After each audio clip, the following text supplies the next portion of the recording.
welcome to another edition of this virtual tasting with the Tannic Grips, hosted by myself, Mott, and Britt, Tracy. Nice to have you back, everybody.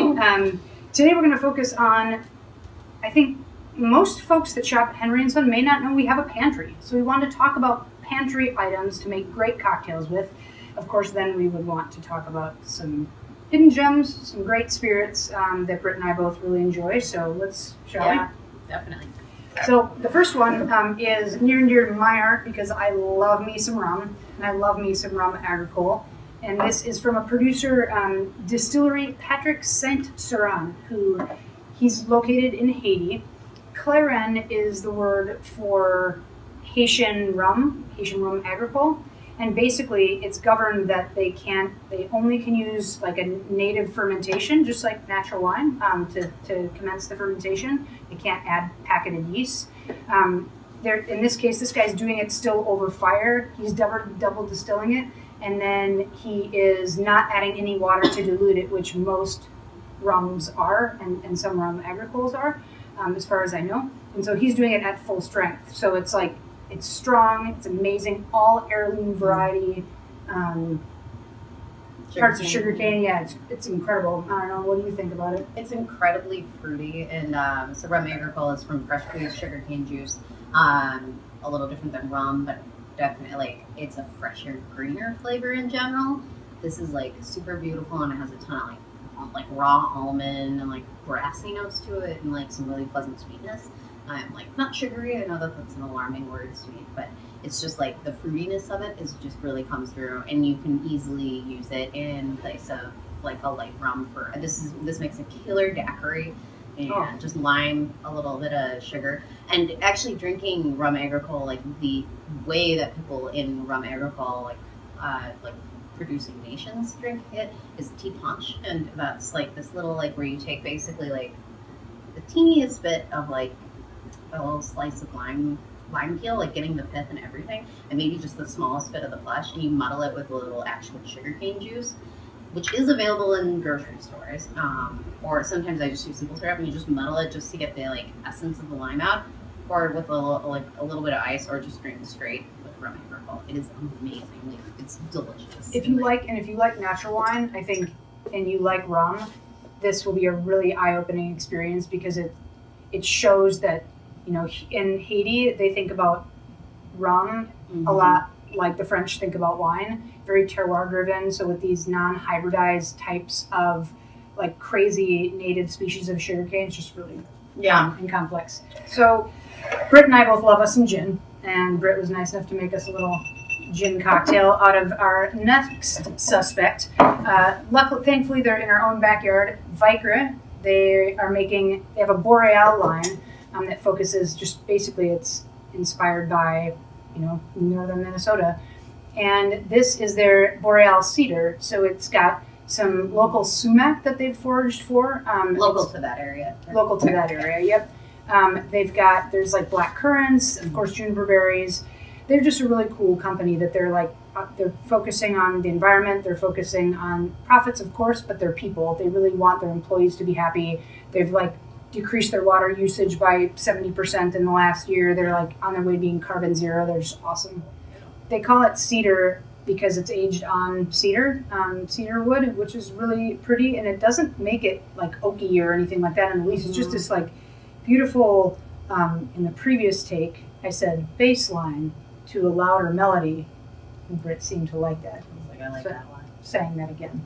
It's just in the background, which is super pretty. And so tell us about, you made a gin old fashioned out of this? Yeah, so I take about, to make an old fashioned, it's bitters, a sweetener, and then spirit, and it's in ice in its simplest form. And so that's what we have here, with a couple little tweaks, little Henry & Son spin, or Tannic Grips spin. It's a Britt Tracy Tannic Grips spin. So it's taking 2 ounces or so, 1.5 to 2 ounces. It was kind of just out of shape bartending wise, but yeah, so 2 ounces of the gin, and then I made a little bit of a honey syrup very, very quickly, like just so you can just make that with equal parts water to honey until it emulsifies over heat, and just kind of keep an eye on it so it doesn't burn, and yeah, bring it together, and I made that with a honey that we'll talk about shortly. And then I did a little bit of bitter cube out of Milwaukee. They're bitters which have island spices, which to me sometimes means clove. It's not really listing it here, but hibiscus, a little grapefruit.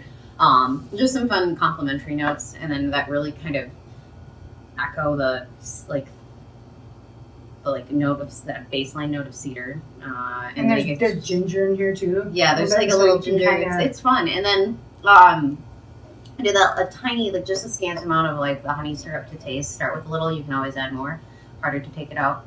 And then I did maybe a very slight 1/4 ounce of this Cardamaro that we have that's brought to us by a local importer, Eric Seed with Haas Alpens. He's responsible for bringing in many amazing, like all of the Coqui Americano, Coqui Rosa, Dolan, and so many other stopping right there, but like it's like because I literally can go on like weird things. Capiletti, I had the privilege of traveling with him in Europe, and that was really fun and going to some of these places. But this is my first time really digging into this spirit, and it's a really great entry level Amaro, which is an Italian bitter liqueur. Jill has some more notes on it. It's just incredibly flavorful and a little bit fruity, and it's like from the Cardun. So Amaro can be made from you're basically infusing herbs and barks into a Nutri-Grain spirit or a wine or something. Here they're doing it in a wine format, which is pretty rare for, it's not rare for artisanal, but it's not the easiest route or the cheapest. So they're doing it in wine, and then, they're using a local to Italy, this Cardun, which is in the thistle family, that's part of the sunflower family. And it's just, people eat the root and people eat the budding flowers of the Cardun, but here they've used it. It adds to kind of the earthiness to it, and it's a really, if you like Campari and soda, if you like Negronis, if you would love this in a rendition because of a cocktail that you like in the bitter family, because it's not super bitter. It's not. It's a great like entry level of like bitter liqueur if you're trying to get somebody to like understand what that we mean when we talk about Amaro, but it's also just like spritz it up, man. This with like a little sherry and soda water. So good. So good. And it's like not really that sweet. It's really pleasant, super pleasant. It's not as sweet as like Campari would be. So awesome. Oh my gosh, so good. So those are the 3 spirits that we got today. Should we pantry? Yeah, let's pantry. Do you know that we have Castelvetrano olives for not only your martini needs, but you pointed out, you're like, who doesn't want this in a little... I like it in a gin and tonic. Like, I love any olive. Look, Spain, vermouth. I know. Like, you get like for one thing, you get a pint glass of vermouth in Spain at like vermouth at Hora de Vermouths, and like it's like literally this pint glass of vermouth with an olive in it, and it's always like it's oftentimes Castelvetrano is delicious on a bag of potato chips. That happens. I mean, that could be dinner. Like perfect. I'm like, yes. It's a bad morning. You can drink a lot of vermouth, and like it's true. Yeah, we've got. I mean, I know sometimes people are making Bloody Marys right now at 10 a.m. as you should on a Tuesday morning. So why not come here and get awesome Bloody Mary mixes. We have 2 to 4 different types depending on the week. We have a local guy who's our own Jim Movino is making fermented tomato juice. So we have that. That's not always in, so call first. Kurt's stuff that's awesome. What else do we have up in here? We've got the garden variety, which is bitter cubes. One that they do that's really fun. So everything should always be pretty updated on our online inventory. So that's a good place to start. But definitely call if you have questions.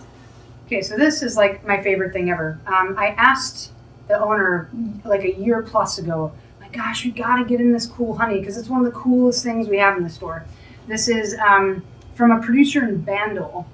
Who's that's southern France, and they're known for their Mourvedre. They're like deep, dark, black wines almost. And this is a wine producer that makes honey on the side. And the honey is, if you love chestnut honey, if you love like deeper, darker honeys, like I'm starting to think in Spanish, like brezo, I won't go there.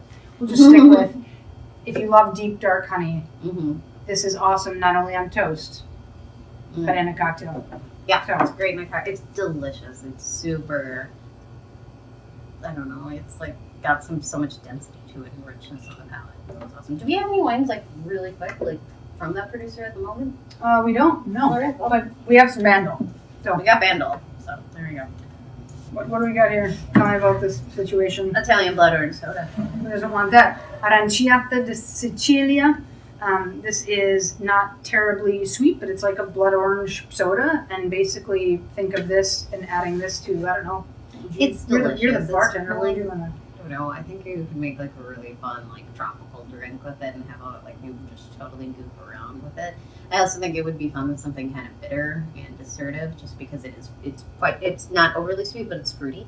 It would be great with any light spirit. I noticed that a lot of people will pick it up with like gin and vodka, and like I think this actually with like Campari and like a really heavy squeeze of lemon and like a lot of club soda would be like that's What easy. about olives with that and sherry Oh yeah, and that'd some be. soda water? Maybe not. Mhm. No, don't even need it because you got the vocal soda, I guess. Yeah. I like the way soda water can kind of stretch out flavor too. So either way, yeah, lots of options, and we have it in a liter, which means we have it in the party size. Yeah. We also have 6 packs.